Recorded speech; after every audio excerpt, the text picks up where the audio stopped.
Hello, you're welcome. You're welcome onto my channel today, and it gives me great joy to observe you are viewing this video. I'm Professor Olayinka Akanle. I'm a lecturer in the university. On this channel, I do a number of stuff, but all the stuff I do on this channel, you can easily classify them into four. So I do content on sociology, I do content on research, I do content also on international migration and even relationship. The video you're viewing today is within my playlist of sociology. Sociology of knowledge. Wow. Fantastic area of sociology that every sociologist must have huge capacity, because you can actually explain most of the things that you want to explain as a sociologist from the perspective of sociology of knowledge. Meanwhile, if you have not subscribed to this channel previously, what are you waiting for? Kindly go ahead and click subscribe on your screen right now to join my family of subscribers, and so that you might be alerted every time I drop new videos. Sociology of knowledge. Click subscribe on your screen right now. Tap subscribe on your screen right now to join my family of subscribers. Sociology of knowledge, though sometimes it's not very, sometimes it's not commonly taught in some universities or society, some schools, especially where they are essentially very empirical. But even when you're very empirical or theoretical, most of the things you want to explain, you will find a lot of resonance within sociology of knowledge. So it's actually a unit of sociology, a subunit of sociology. Meanwhile, I've dropped many videos on areas of specialization, units of sociology. I've dropped videos on rural sociology, development sociology, population population studies, demographic, criminology, urban sociology, a lot of areas that I've dropped videos. So even environmental sociology, digital sociology, a lot. So just go through my playlist on sociology. You'll find a lot of videos you're going to find very useful. So there are many names associated with sociology of knowledge. You have Karl Marx, especially when you look at the, 20th century, or even 18th century, thinkers. You will find a lot. Even when you now look at it from the classical perspective, you'll be talking about people like Plato. And even if you look at it from a more modernist perspective, contemporary perspective, or 20th century perspective, you can talk about people like, Karl Marx, or you can even talk about Max Schiller, and you can also find a lot of thought of Karl Marx has been very influential in sociology of knowledge. So what is sociology of knowledge basically? So I've told you what the founding fathers, or major contributors, to sociology of knowledge. So you can find sociology of knowledge can broadly be described as that field of study in sociology, that try to explain the influence of social structure, influence of social systems, influence of culture, norms, values, the people's experiences, people's history, people's institutions, even their socialization processes and their influences on knowledge creation or thought processes of people, or production of knowledge, and as a matter of fact, utilization of knowledge. As you come again, sociology of knowledge is that field in sociology, is that subfield in sociology that believe that knowledge is not objective, that knowledge, regardless of the scope or the depth, is not objective. Any knowledge, anything you want to categorize as knowledge, whether it's IT, political knowledge, economic knowledge, even data, even report, the knowledge that you produce, knowledge that even sociology. That's why we talk about indigenizing sociology, we talk about Western sociology, mainstream sociology, local sociology, international sociology. Because sociology of knowledge believes or argues that knowledge is not objective. Rather, knowledge is subjective. Subjective to the extent that knowledge themselves are productions, are creations, and knowledge is produced from thought.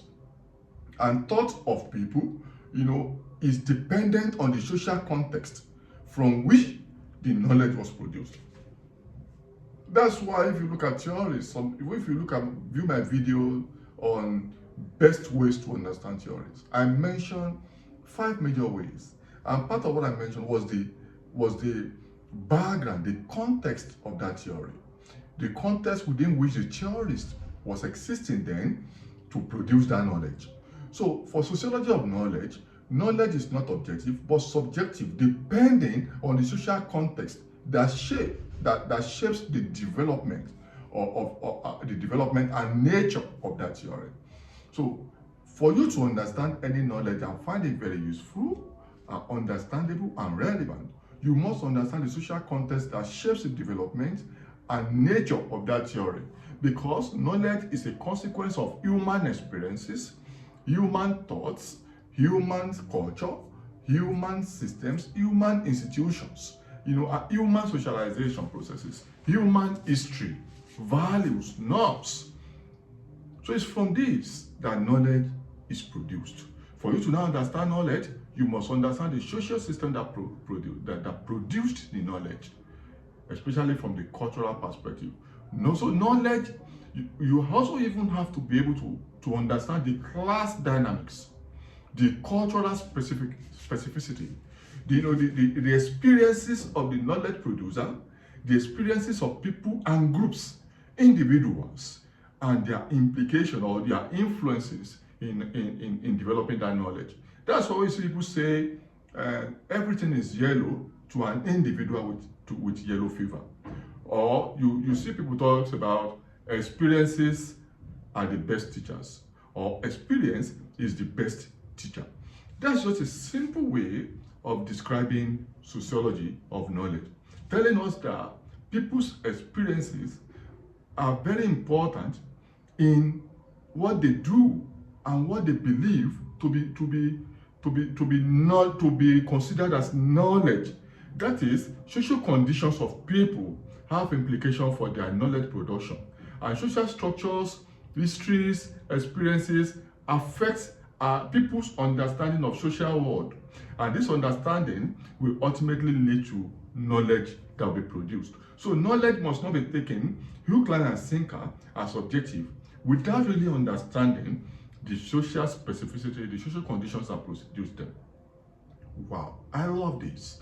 Because you can, whether you look at social media, you look at data from the World Bank, data from World Health Organization, data from CIA, or data from Central Bank, or Bank of America, or you look at whatever, even social media narratives, because knowledge in the long run becomes narrative, depending on how they are propelled and pushed.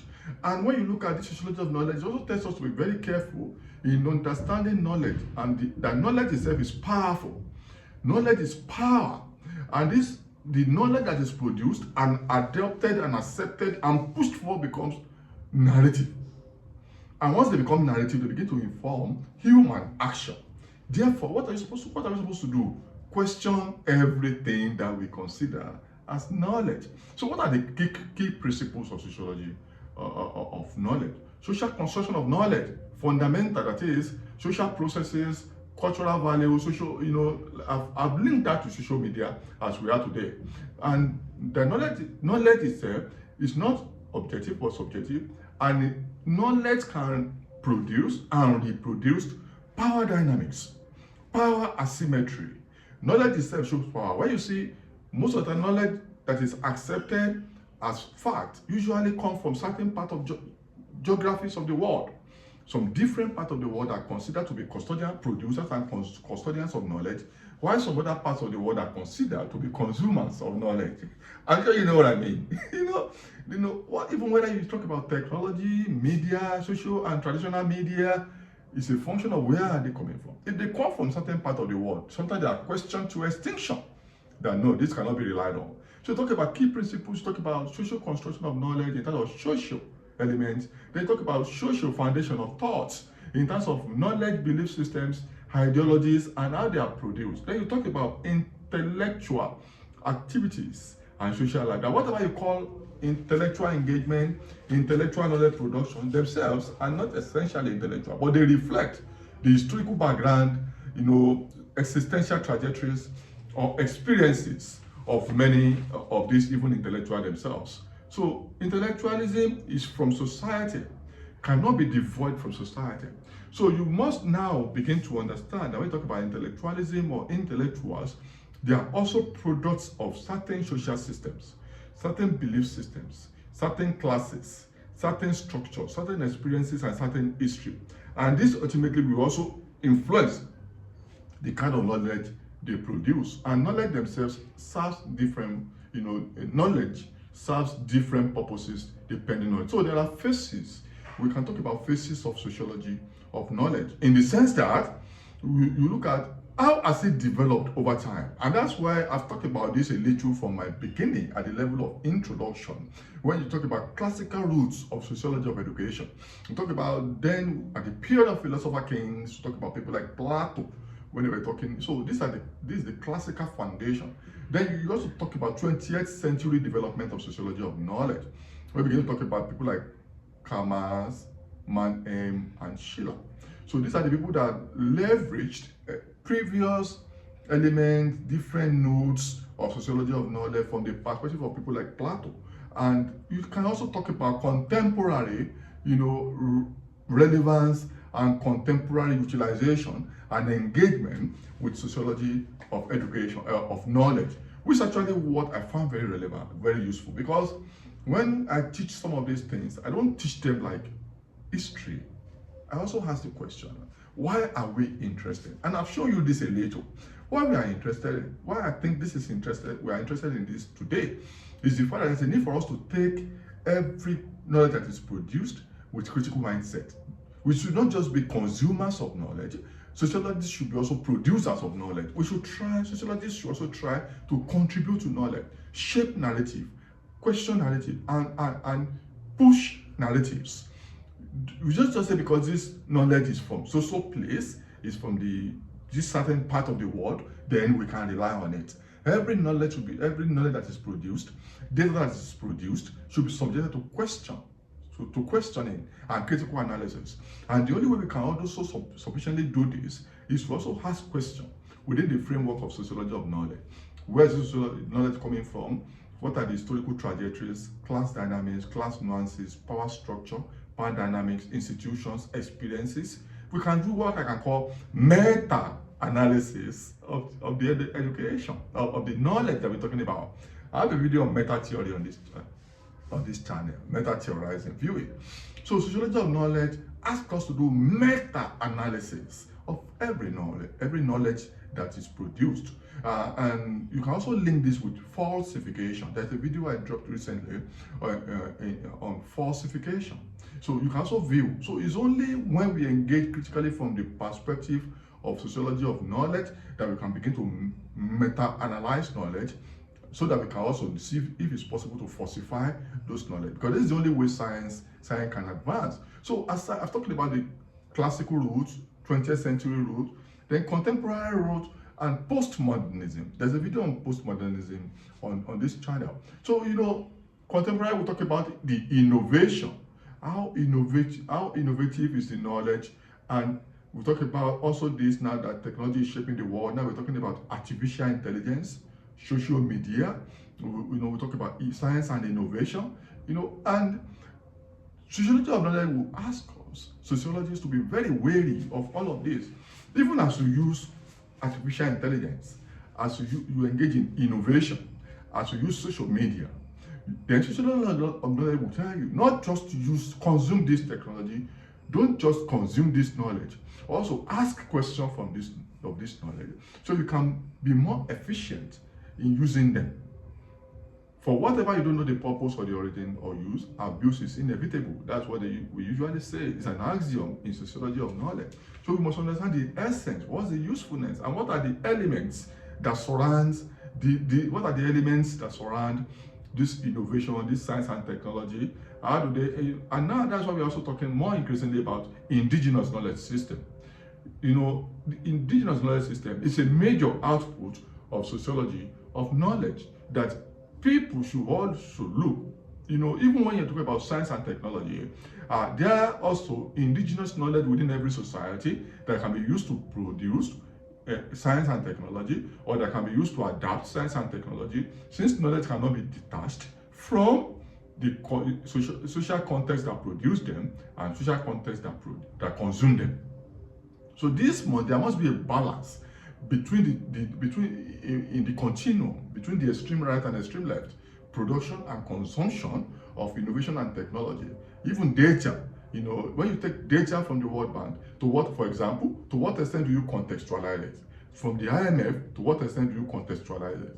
You know, to make sure it's adaptable, or, you know, to that particular society that's consuming, or to understand the society where it was produced. So indigenous knowledge system is an offshoot of sociology of knowledge, questioning knowledge. And when you look at it, also to look at it from the angle of postmodernism. Postmodernism, you know, we talk more about pragmatism, the practical use of knowledge, and the fact that knowledge itself is subjective. Therefore, there should be no grand knowledge. There should be no macro knowledge. Every knowledge should, in the final analysis, be subjective and micro, or at most meso. So, postmodernist perspective of sociology of knowledge, we, you know, look at pragmatic application of knowledge, you know, and believe that knowledge itself is cognitive. As much as you can see that this knowledge comes from the cognitive processes, the intellectual processes that produce them, they are cognitive, yet they are social.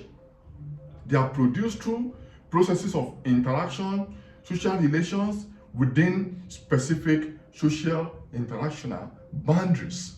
So even though science or knowledge can be seen to be very important, global or local, then it is very important to look at it from a pragmatic perspective in terms of pragmatic application of knowledge, realizing that at the same time, knowledge in the final analysis, whether science and technology and engineering, is a social product. Wow, I love that. It's a social product. And no matter the level of cognition, the social context and element of knowledge must be appreciated. Knowledge itself is also instrumental. Knowledge is not an end in its own, but is a process to an end. It's a process. Is to lead to an end, but it's not an end. It doesn't matter how it is. Artificial intelligence today, for example, social media, technology, innovation must not be taken to be ends on their own. It's instrumental for a particular purpose, and it's expressive. It expresses culture, norms, belief system, institutions, experiences, history of people. Knowledge should not be seen to be the final analysis, cannot be generalized, but adapted to create narratives, solutions to human problems. And the core issue is that the impact of social forces must be appreciated. Power and knowledge, the power asymmetry and divide, even in technology and other areas, must be acknowledged, and the cultural context and worldviews that produce knowledge must be taken very seriously. Knowledge is not final, it's a process to an end. And for sociology of knowledge, ask contextual question and appreciate the role of social system. Till I see you in my next video, click subscribe and bye for now.